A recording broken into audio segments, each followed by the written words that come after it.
Morning, guys and girls. I got tired of watching Hillary cook amazing meals every week, all the way from Cape Town. So I came to Joburg to get first-hand expertise on her delicious dishes. Oh, well, it's so lovely to have you here, but we have to anoint you. Oh, okay. Into the PnP cooking studio. I don't have a French loaf, but I've got a hot frying pan. I'll take the pan. No, I promise it's not hot. So, welcome, Zola. D. Oh, sorry. Okay, so I'm officially part of the team. Thanks, Hillary. Okay, so it's World Baking Day this weekend. So Yes. obviously we're going to celebrate with all things baking. What exactly are we baking today? I'm making a tricolore, which is like a French rice cheesecake. And obviously, the colors come from the red of the tomatoes, the green of the spinach, and the white of the rice, all combined together and baked in the oven. Okay, so tell me what we got. Okay. First of all, you need the rice. That's the vital thing that keeps everything together. And then the colors. So there's a lovely green of the spinach, which has been par cooked. We need to squeeze out all the moisture. There's some spring onions, tomatoes, and then that glue that keeps it together, mozzarella cheese. Ah, it melts and becomes Yes, all sort of stringy. Eggs, which combines everything together. And then you fry the onions in a little bit of butter and olive oil.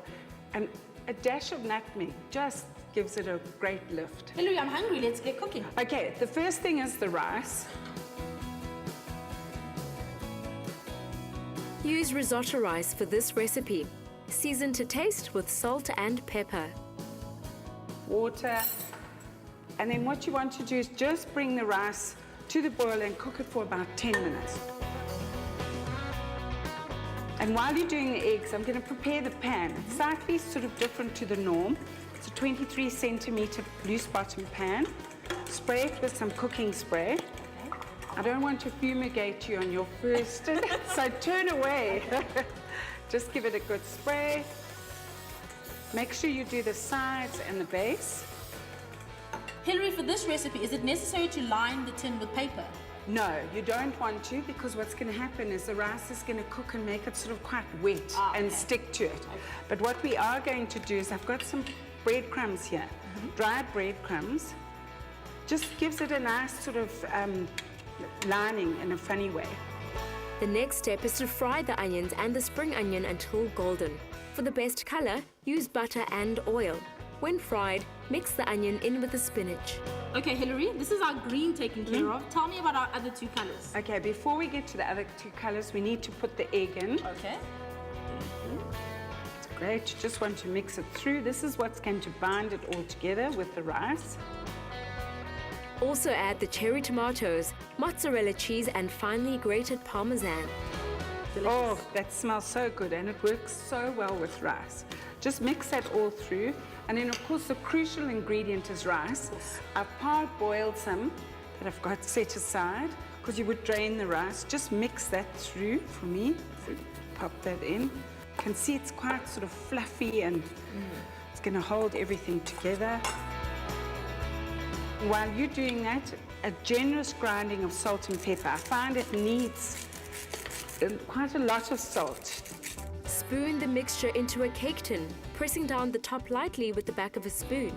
Bake in a preheated oven at 200 degrees Celsius for 25 to 30 minutes until firm and golden.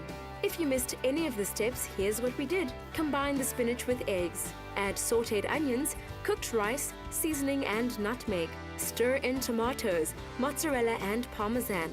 Spoon into a pan, press down, then bake at 200 degrees until firm and golden. In the spirit of World Baking Day, Espresso dares you to conquer a cake. Pick a recipe from worldbakingday.com, then send a picture of your masterpiece to baking@expressoshow.com. Include a short story in your experience and you could win a great prize. Oh, look at that cheese. Cheese. Oh, isn't that beautiful? Oh, it's amazing. Just put that back in again. And a lovely string of cheese. String of cheese, yes. And then to finish it off, I'd give it a little drizzle of olive oil. If you wanted to serve it with lunch, you could do some pesto with it. And some pepper. And then just some parsley and a fresh tomato, I think, would finish it off beautifully. Oh, doesn't that look good? I hope it looks good enough to eat. Oh, yes. I'm ready with my weapon. Okay. Here. Hillary, I can't eat alone. Okay, you go Should we do first. again?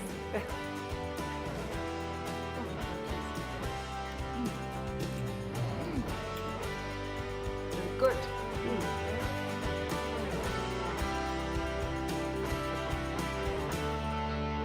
So if this recipe tickles your fancy on World Baking Day, SMS the keyword rice to 33728 and we'll send you the ingredient list.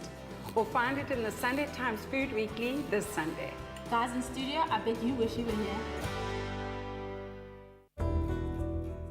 It's at the All Seasons Milk Factory where we found goodness produced on a daily basis.